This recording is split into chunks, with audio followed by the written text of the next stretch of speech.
The Pima County Health Department says that we are on a pace to set a record for overdose deaths for the third year in a row, and that fentanyl is responsible for over half of those deaths. News 4 Tucson's Mark Mingura joining us live from the west side with why the overdose problem is growing in our community. Mark.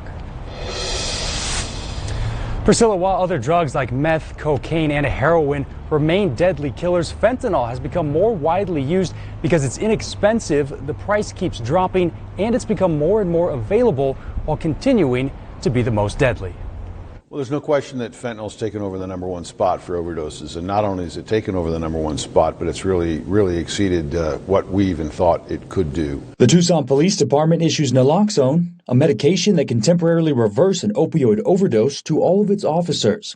Since the program started 4 years ago, they've saved over 100 lives. Addiction can start from narcotics that are prescribed to you, which is what happened to Kellen Sanders. She became addicted at the age of 18 after being prescribed Percocet after getting her wisdom teeth taken out. And I just continued to go back to the doctor and get them because I didn't like the way I felt afterwards, the withdrawals. Sanders, who is now 35, overdosed on fentanyl last year before seeking treatment 2 months later. In 2019, there was 337 overdose deaths in Pima County. In 2020, that number climbed to 446. Through June of this year, that number is at 271, on pace for over 500 for the year. The big actor here is fentanyl. In 2014, we had about 5 deaths in Pima County from fentanyl.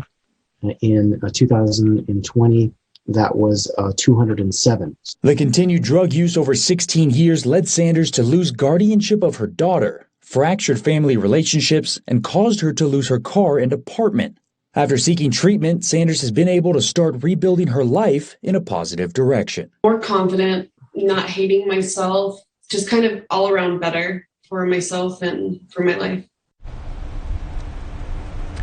I'm told one of the best ways to help prevent these overdoses from happening is recognize the people around you that have an addiction problem and offer to help them. Because in some cases, like Kellen Sanders, they may be too afraid to ask for help themselves. At the Westside Tucson Police Station, I'm Mark Mingura, News 4 Tucson.